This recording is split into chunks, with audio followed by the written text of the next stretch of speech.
Hi, Symphony Chorus friends. Happy Monday and welcome to the final installment of our talks on the Verdi Requiem.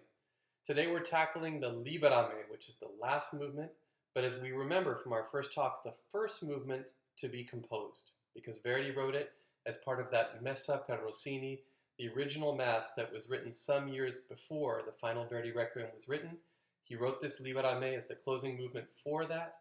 And then when that piece, the Messa per Rossini, did not get performed ultimately, he reused it, repurposed the music, and it became the final movement of his own Requiem.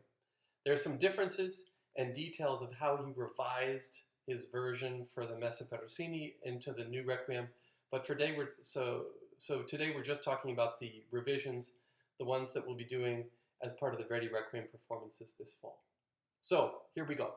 How does this thing begin? This is one of the longer movements, and it begins with a soprano solo, intoning on a single note.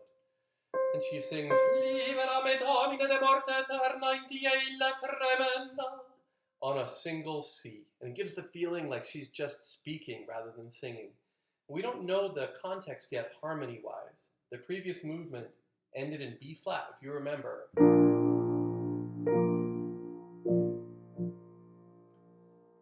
So in that context, she sings, Libera me Domine de morte eterna in die illa tremenda. And on tremenda, we hear a chord, but it's ambiguous. It sounds like this. Quando cieli movendi sotto terra. So we make our way kind of to E flat. We've never finally had a cadence in C minor yet. We know it's C minor because we know this movement, we know where it's going to end, but it's not revealed for a long time. And this is part of Verdi's genius, is it gives us a feeling of instability. And instability is what this Libera Me is all about.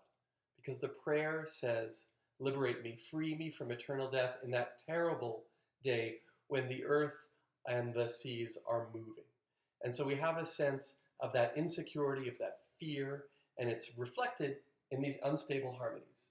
And then, and finally,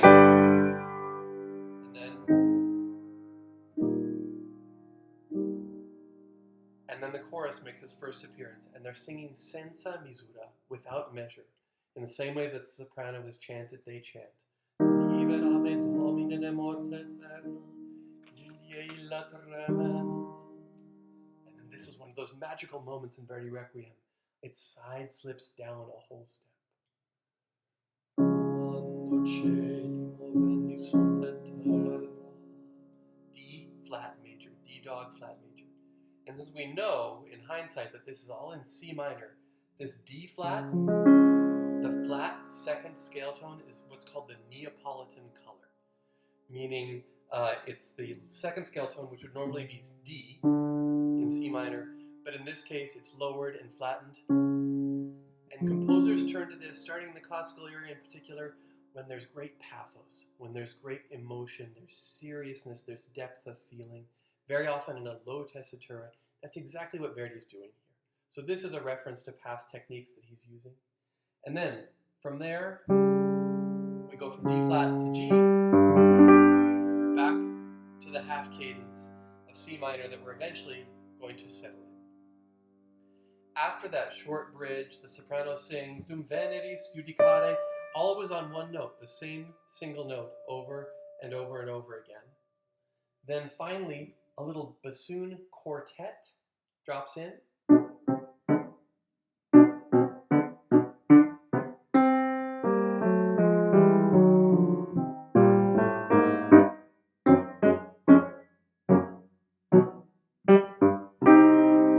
This is sort of infernal, interesting music. First of all, a quartet of bassoons is very unusual. Second of all, the fact that they're playing staccato gives us a feeling almost like dancing skeletons or something underworldly about it. And it's at this moment that we get the fascinating figure. It's in the first violins and in the flutes, and they play. Sorry. So we're just with this in between. We're all in this. It's the theme from the X-Files. It's another spooky show. So we're playing in this world of sort of obsessive, compulsive, centering around single notes. And this is Verdi's way of making us feel unstable, insecure. That, together with sliding chromatic notes like the bassoons,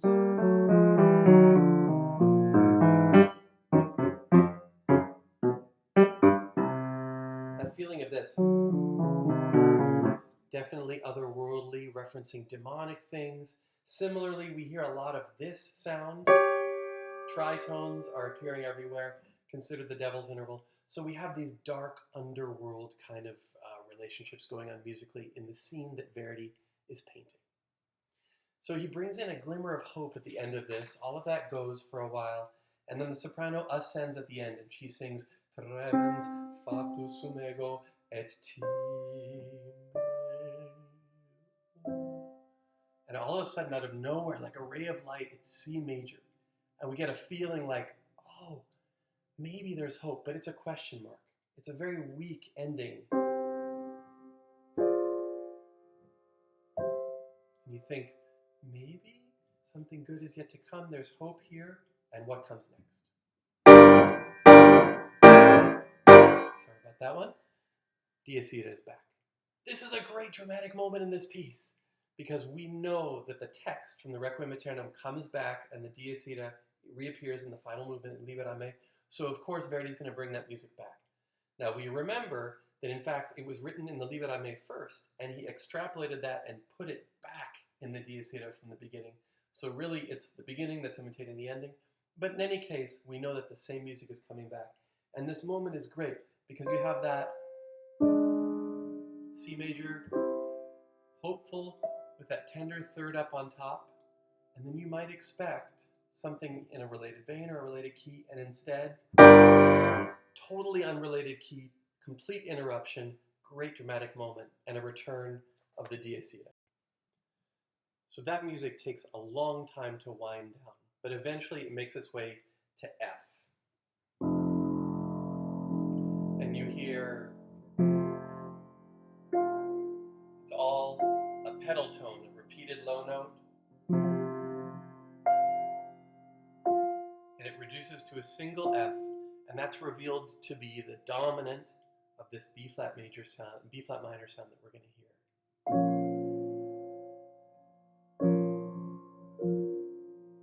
Do you recognize that tune? Think all the way back to the very beginning of the work in this key. And then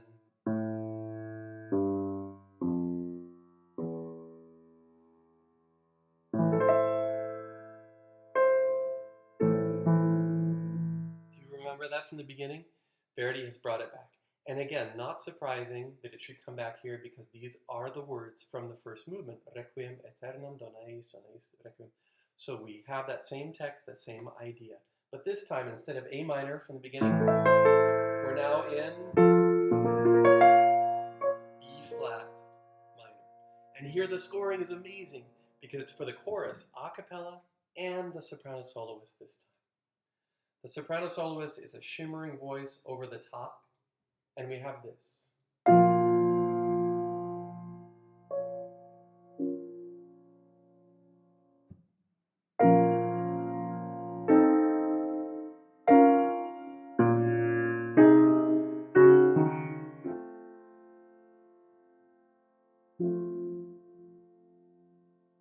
Some of the same ideas from the first movement come back at the end, including Dona Eis, when we get this little B flat major section. It's leading up to it.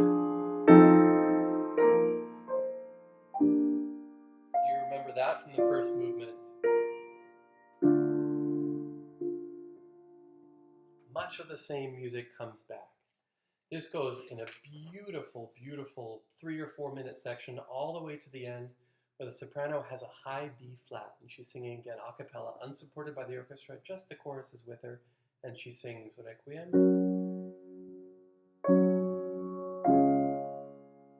And here's her great moment.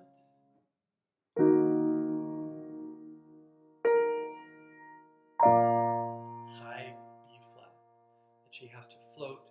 The marking in Verdi's score is 4 pianos, P, P, P, P, 3 pianos is not enough, it's 4 pianos. So this is an incredibly tender moment, and this is what you want to be careful of when you're hiring a soprano soloist for Verdi Requiem. You need that person who can sing full and big, but she also has to be able to do this moment that is so exposed and so difficult. And you would think Verdi would give her a rest, but in fact she's the only soloist in this movement. It's the choir, the orchestra, and just the soprano at the end, which is unusual because we would expect in a final movement, summation, all the soloists are involved, but that's not what happens here. It's just the soprano, and so she has an outsized role to play. And in fact, here she gets no rest either because she sings that high B flat and immediately goes into more chanting. Libera me, Domine, de morte eterna. And she's off and running again. Here, there's that tritone again. It's the same unstable, considered the devil's interval, right? So here we have Libera me, Domine, de morte eterna, in di illa tremenda, quando cieli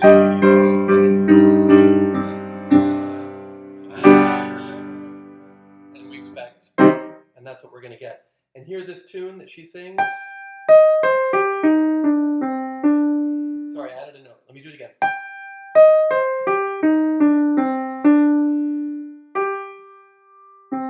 Is a precursor, is a foretaste to this incredible fugue theme that we're going to have the altos started off.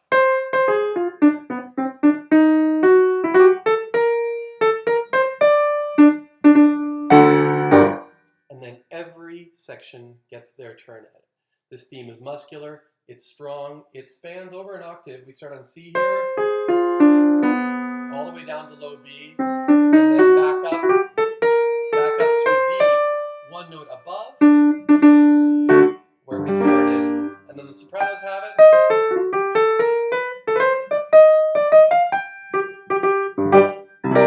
And then tenors are on their way, sorry about that chord. Tenors and basses have it, and Verdi proves himself to be quite a good contrapuntist. He uses all the typical fugal techniques. He moves through almost all the keys that you can imagine. At one point, we go from 3 flat C minor, where it starts, we're all the way in B major, it's very distant. We come back around, we see augmentation, the stretching out of the theme. We see inversions. And in fact, if you think about this, this tune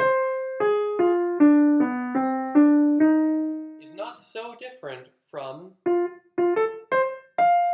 you remember this? That's the Sanctus, the other fugue in this great work. So there's 2 major fugues, this one and the Sanctus. If you take that Sanctus theme, basically an octave, and then the leading tone, now you flip it on its head. Instead of, you could do this way. And we're doing an inversion of the original theme. Well, that's more or less what we have. I'm going to play it in this key. Sorry.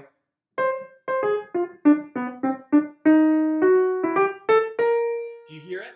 We've taken that Sanctus theme, we've flipped it on its head, put it now in minor, so we get from the Sanctus, as it was. Now we flip it. Now we're going to put it in minor. Now we're going to add a leading tone.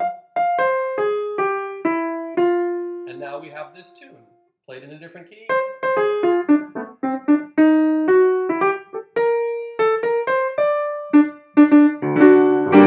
This is the genius of Verdi. They call it the musical unity of the Requiem. So many of these themes, so many of these ideas are interrelated. So we go through all the fugal techniques. We hear diminution, the idea of breaking it into smaller parts and speeding it up. We hear augmentation. We hear stretto, which is voices interrupting each other instead of waiting for one to finish and the other one to start. There's one particularly beautiful moment in augmentation. Here, the soprano soloist comes over the top and she sings Libera Me, almost lyrical.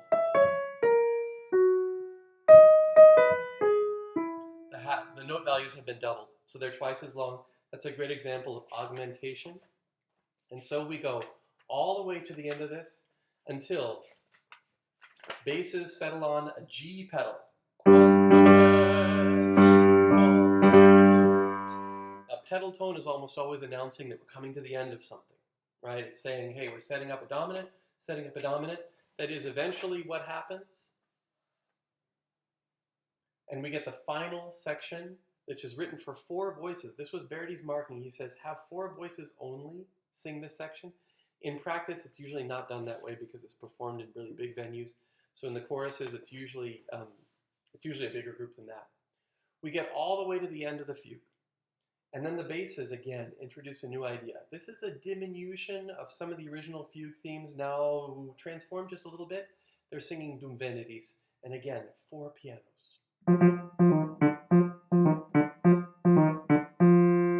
The same thing, circling around one note over and over and over again, an obsessiveness, a fear. It's almost like there's a mind at work that can't escape from this constant trepidation.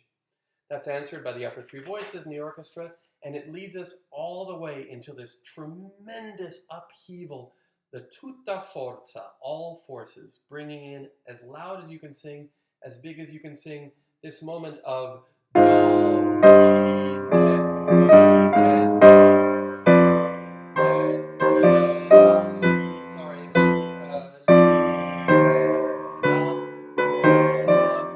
and here the soprano is on her way up.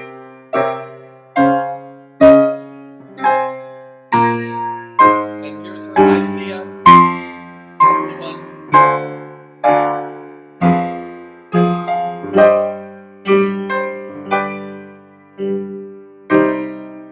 And finally, C major is confirmed. There's a couple spots in here I want to bring your attention to. The first one is we get into C minor, but then immediately C major. That's that Timeo idea. Timeo. We heard that before. And then this. And then, God, that's great. And then this. There's that same chord that we heard when she began on Libera Me de morte. Same chord. So we're getting there again. Previously it was never resolved, it was sidestepped, but this time we're going to get a resolution. So that section before that left us unresolved and feeling like, where was that supposed to go? And now we know. C minor the whole time, and then bass. And do you recognize that tune? Of course, it's the augmentation of the original fugue theme. There it is again. And we're into the final section. And here the soprano is in dialogue with the chorus, and as the orchestra plays out that fugue idea.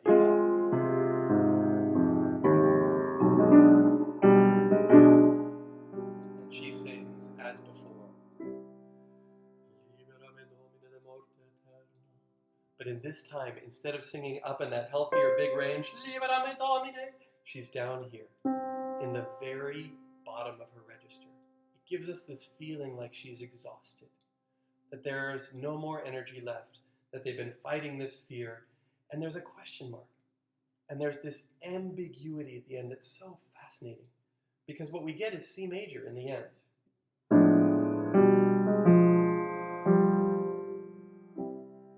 And you think, oh, there's that hopefulness again. But then she sings, Libera me Domine de morte eterna nihil tremenda. We could think of a lesser composer turning to major as some kind of victory, or something that's celebratory. But this being a Requiem Mass, first of all, and also because Verdi's interested in drama, he realizes that the way to bring this to a close is to create that tension, that ambiguity between this hopefulness, this resolution to a major third, but with a sense of disquiet. And you hear that rumbling in the orchestra. The timpani is still playing a role throughout this. We have a feeling of unsettledness, this ambiguity, this tension at the same time, this beauty and resignation is what makes this ending so special. The English writer Francis Toy had a great line on this. He says, "Force has failed. Only the appeal to mercy remains. Now so abject that it is spoken rather than sung." And that's what it sounds like when she's down there in the bottom.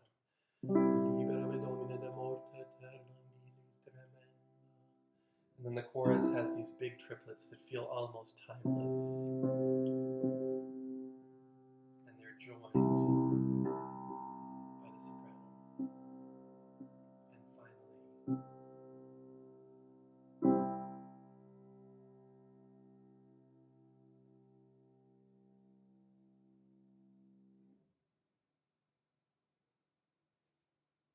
so that's it for Verdi Requiem.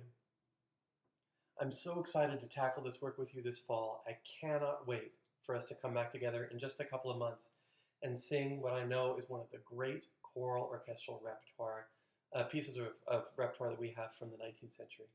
I cannot wait to see what Maestro Luisi does with it. Of course, this is home base to him being an Italian, so I know he'll bring some passion and some fire to it, and this is going to be a great, great thing to look forward to.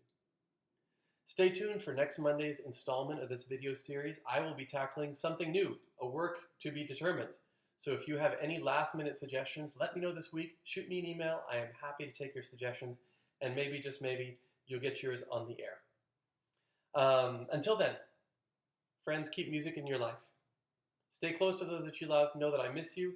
I cannot wait to be back together with you soon. And everybody stay healthy. Take care and have a great week.